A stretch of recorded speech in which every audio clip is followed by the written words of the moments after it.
Softening the hardness. Hello again, it's John here. I'm so glad to be able to connect with you. In caring for ourselves in this way, we're also caring for the world that we all share.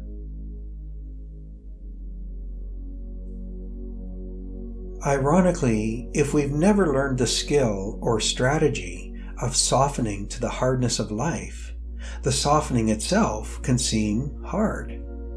Crazy, right? But it's a great place to start.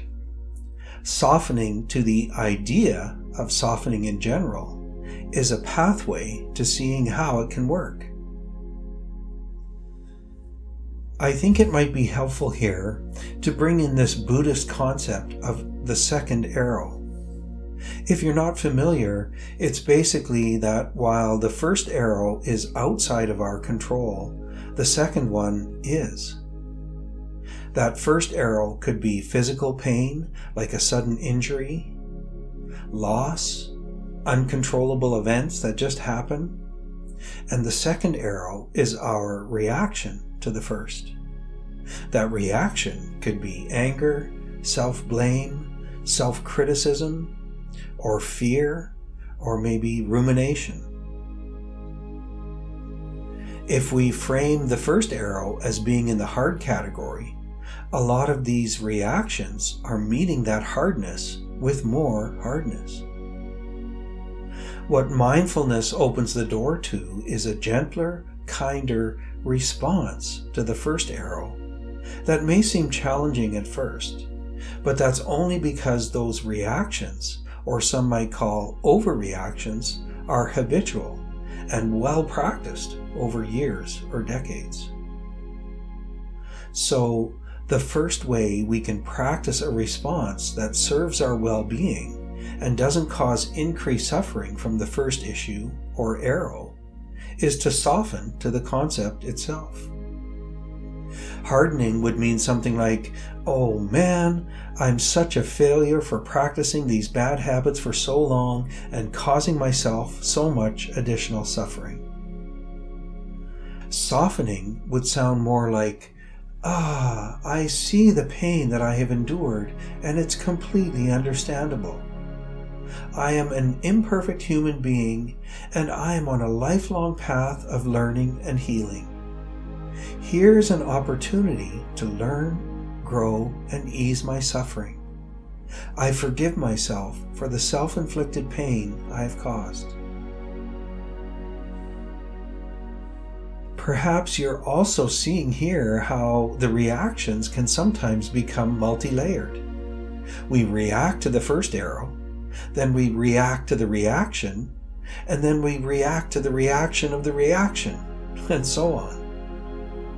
All of it is human, my friends, and all of it is understandable, forgivable, and a great launching pad into joy.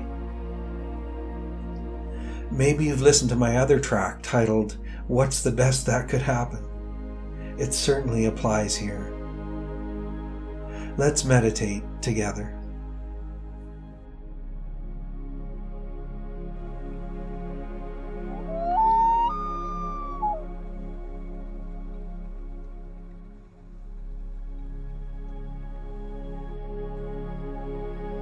Start by closing your eyes if you haven't already.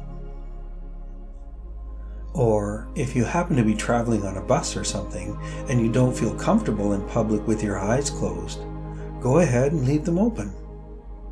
You may just simply prefer to meditate with your eyes open, and that's perfectly okay. We can soften into that, right?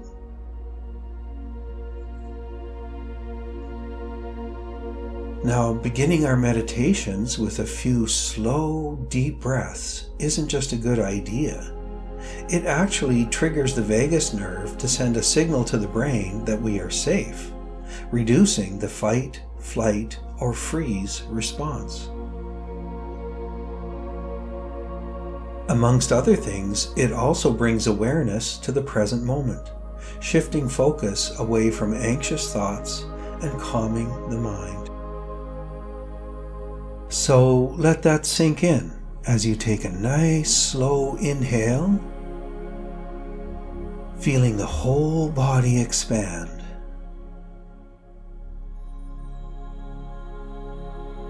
And then a slow releasing exhale. You can even let out a nice big sigh on the exhale. Again, slow deep inhale. And then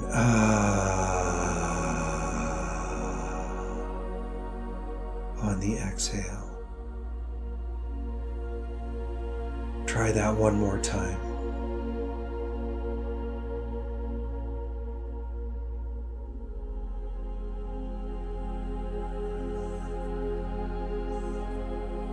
The breath is always present, which is why it's such a good point of focus. It's always here, and it's always now. The body is always present too, so we can rest our attention in the body and or on the breath and feel grounded in this present. Then, without any intention or control, we can let the body breathe naturally, as it knows very well how to be.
Mindfulness has formal practice, like we're doing right now in meditation.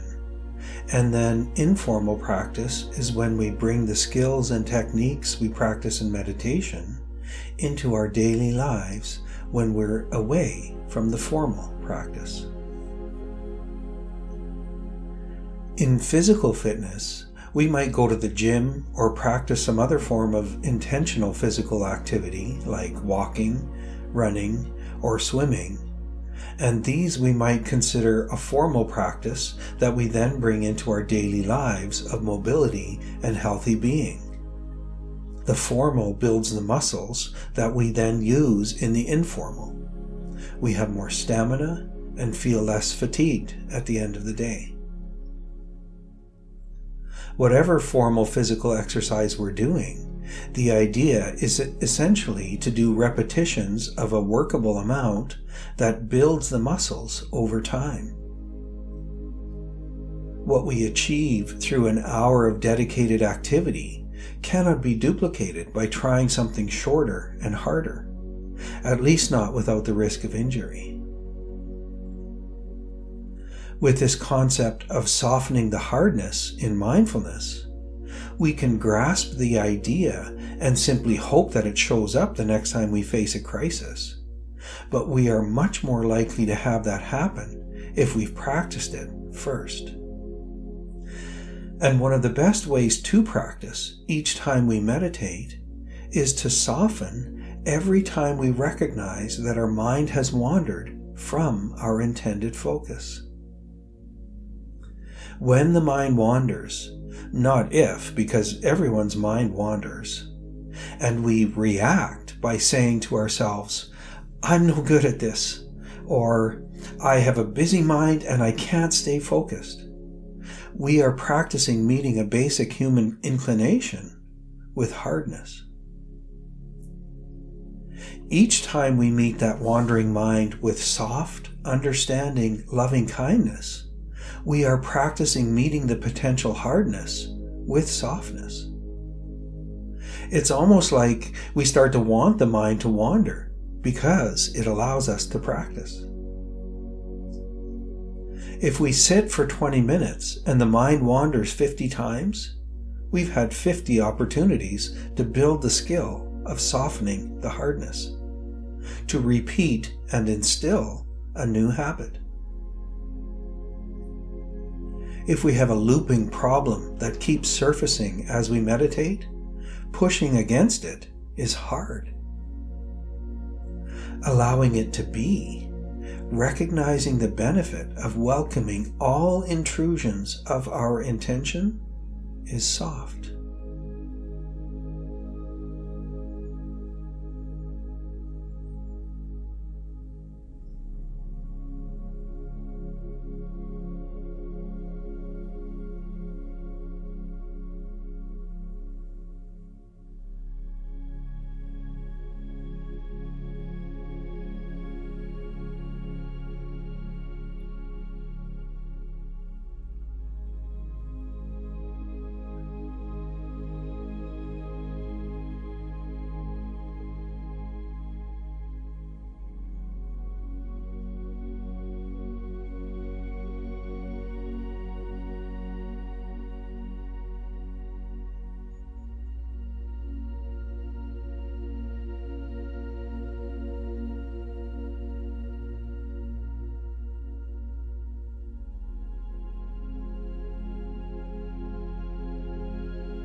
Learning to soften around hardness does not equal weakness. Sometimes the word soft means that we are a pushover and can be taken advantage of. That's not the muscles we're building here, nor is it what we're practicing. Being mindful takes strength and resiliency as well as practice. As our practice grows, our strength and resiliency grows, and we learn to trust it. When we are out in the real world and we become aware that we are being taken advantage of, or an attempt to, we can communicate our boundaries with calm assertion. Meeting that situation with a controlled, mindful response is powerful. Instead of losing it, we keep it. The power, the dignity, the respect.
May you be well, my friends. May you be happy.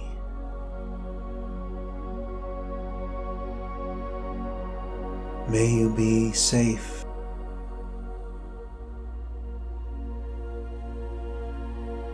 May you be at peace.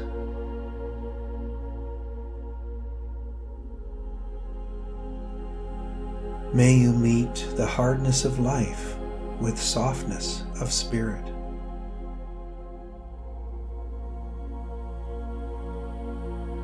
May you be strong in building a world of kindness.